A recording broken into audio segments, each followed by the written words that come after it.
Amigos, un gusto poderlos saludar por este pequeño espacio. Y quiero empezar por reconocer que en estos días se ha procesado un homenaje muy merecido al contador Iglesias, alguien que llegó niño al Uruguay de 2 o 3 años con su madre, asturiano. Lo recibió su padre, que tenía una pequeña almacén. Fueron peleando con la pobreza, luchando, como tantos emigrantes, y desarrolló su vida definitivamente en y al servicio del Uruguay. El contador Iglesias pasó por una playa de organismos internacionales con un reconocimiento y monitoreó aquel equipo de gente que cuando Ferreira Aldunate era ministro de Ganadería y Agricultura terminó haciendo un espléndido trabajo de diagnóstico de la situación del Uruguay y de los desafíos al futuro. Probablemente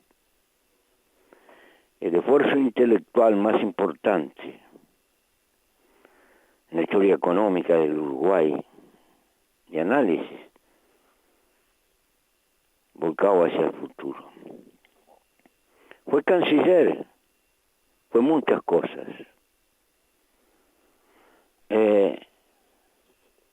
Pero tuvo una característica desde su presidencia en el BID, desde cuanto lugar ocupó en el área internacional, con una vinculación que tal vez ningún otro uruguayo tenga.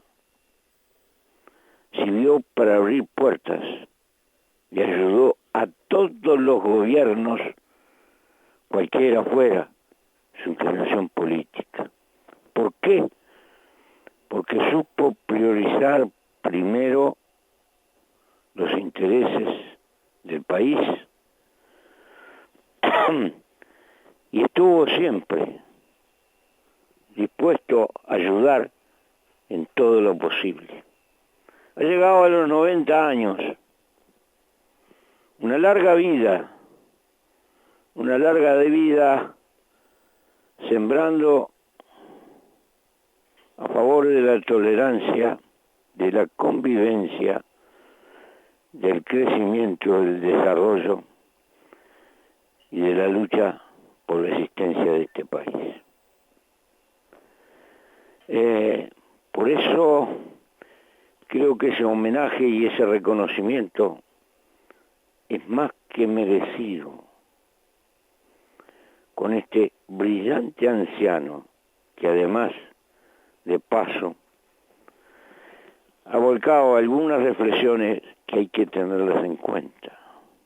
Por ejemplo, el peligro de que el mundo se cierre como consecuencia de las disputas que existen entre Estados Unidos y China. Y creo que es un tema como para poner las barbas en remojo y darnos cuenta que si a los tumbos el mundo progresa económicamente, las interrogantes son muchas y también crece la incertidumbre. Desde ese punto de vista quería recordar que en el último espacio nos detuvimos como al pasar señalando que las medidas que va a ir tomando, aparte de las que ya ha tomado el mundo central, el mundo desarrollado, con respecto al cambio climático tras el intento de mitigar, disminuir las emanaciones de carbono a la cual se le adjudica la causa central de esa tendencia al calentamiento y al cambio climático, que las medidas van a ir cayendo uno a uno, que muy probablemente construyan barreras no arancelarias en el comercio mundial, dirigidos contra aquellos que no asuman el cumplimiento de las decisiones que se tomen con respecto al cambio climático.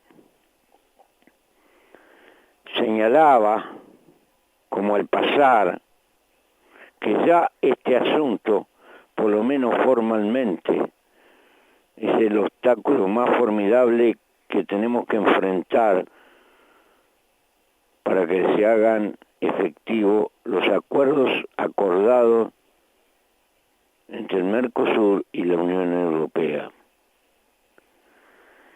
Y señalábamos que este tema había llegado para no irse y que cada día va a estar más presente en el concierto de la humanidad, que ha demostrado en el manejo de esta pandemia una enorme debilidad política, de la cual en el mundo hay conciencia, y seguramente esto empieza a reflejarse en las políticas que tienen que ver con el cambio climático y el medio ambiente. Como tal,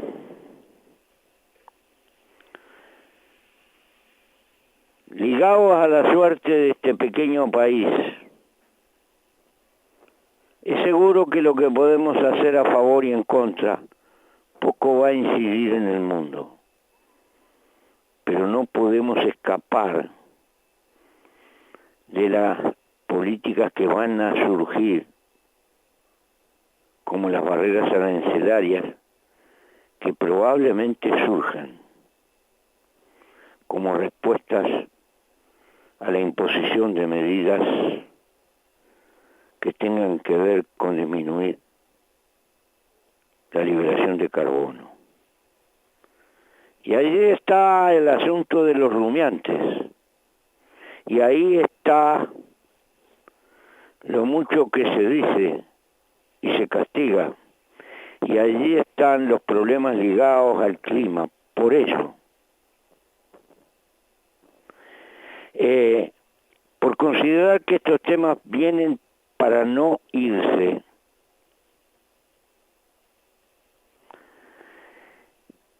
habría que empezar en lo nacional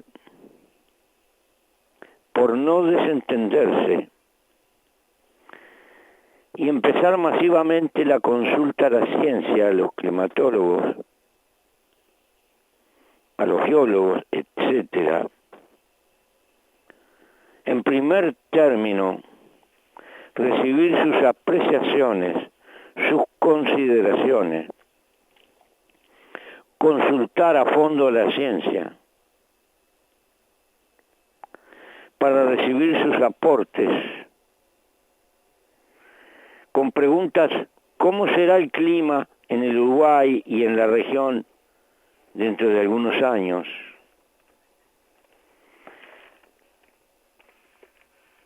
¿Y cuáles serían las medidas recomendables que hay que ir estudiando y fraguando?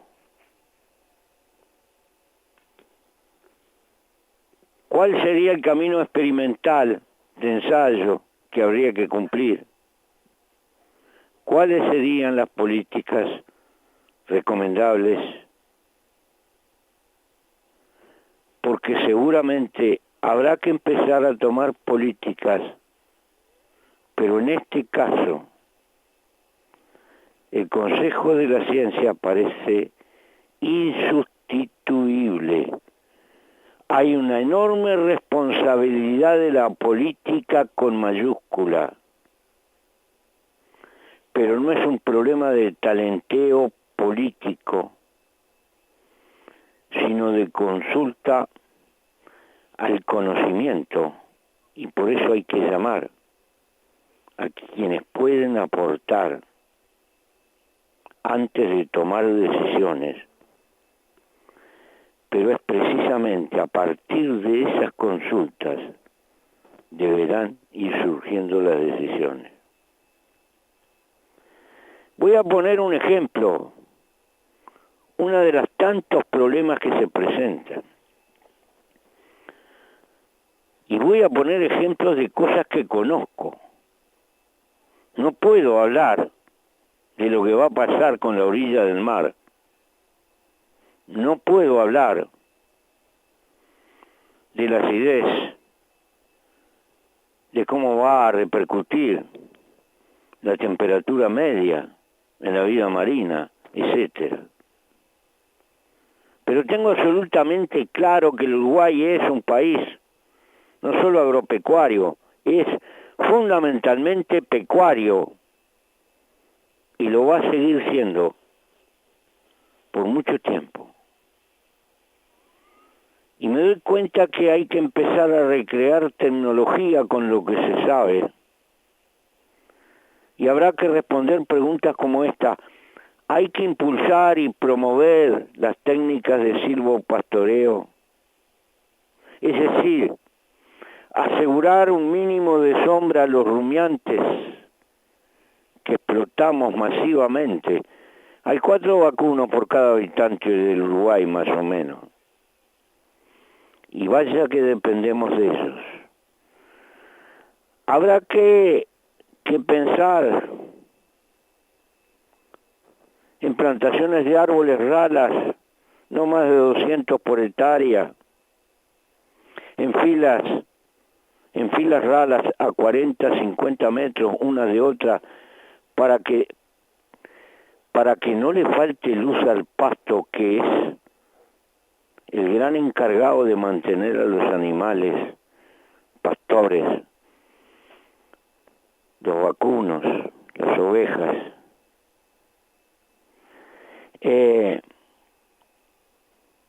Porque hay que dejar luz para los pastizales. Y esos montes que se hacen para materia prima de la celulosa no son montes para pastorear animales. Aunque se larguen algunos para que recojan el pasto de los caminos o de los alambrados. Esa densidad de 1000 y pico de árboles por hectárea es imposible para la convivencia con el pasto. Y hemos dicho hasta el cansancio, hay que reconciliar el árbol con la vaca por lo que se viene.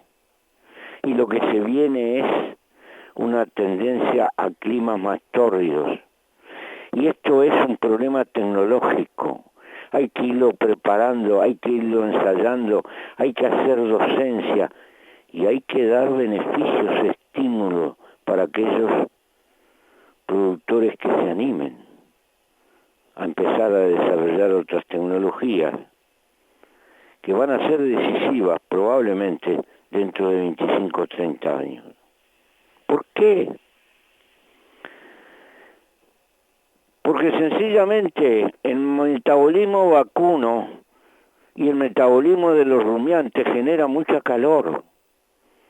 Y el estrés calórico determina que los animales comen menos. Y eso trae cuantiosas pérdidas. No se precisa saber nada, sino tener un poco de sentido de observación.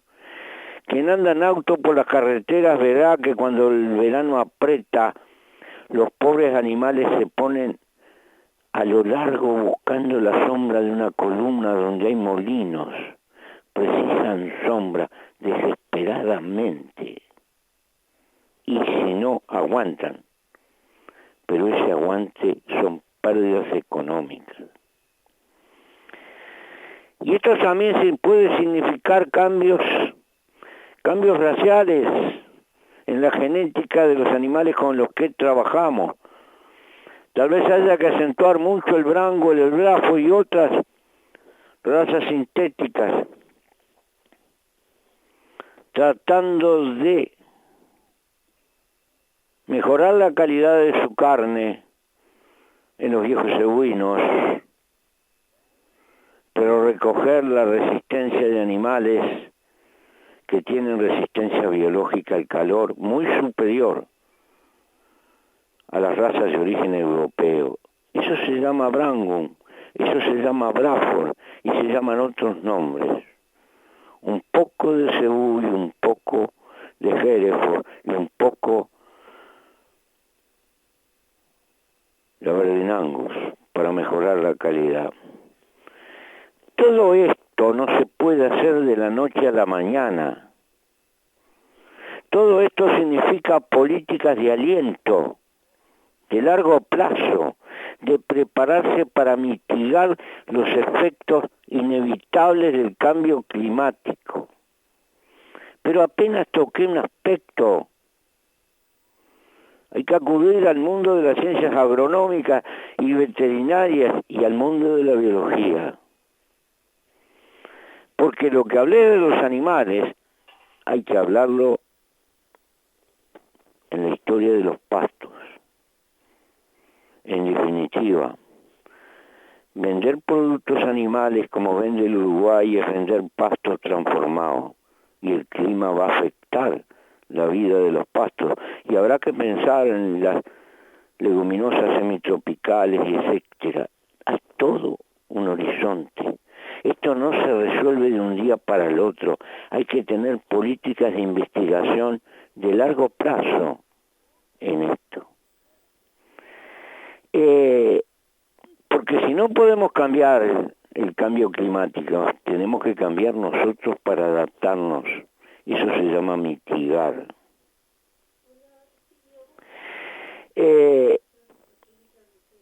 Creo que no debemos esperar estar inmersos en la crisis para plantear nuestros problemas. Cuanto antes los podamos enfrentar, más eficacia tendrán en el tiempo las medidas que se vayan tomando. Tenemos que pensar en el mundo, en el escenario del país agropecuario, de nuestros hijos y sobre todo de nuestros nietos. Tenemos la corresponsabilidad del mundo que le vamos a dejar. Estas cosas pueden parecerle fantasiosas o lejanas a los oyentes que me escuchan, pero les quiero recordar que hace muchos años, cuando viajé a Nueva Zelanda, ya pude ver lo que estaban experimentando en aquel tiempo, y ya hace muchos años, los neozelandeses en previsión de lo que consideraban se les iba a venir. Por eso, ningún país puede cambiar su naturaleza de la noche a la mañana. Y como tal, lo que podemos sí contribuir a prepararnos para mitigar el efecto tan diverso del cambio climático que además va a incidir en las costas, en la vida de las ciudades, en todo el mundo que nos rodea. Lamentablemente,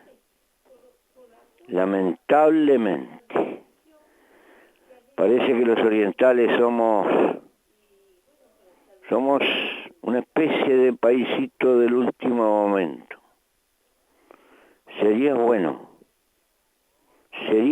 que estos temas entraran en la discusión de los que dicen que quieren el campo, que quieren la naturaleza, que quieren el porvenir, que quieren la esperanza, que a veces pueden concordar con nosotros y a veces discrepar frontalmente, pero cualquiera sea la visión que tengamos del futuro, el cambio climático está allí en la puerta.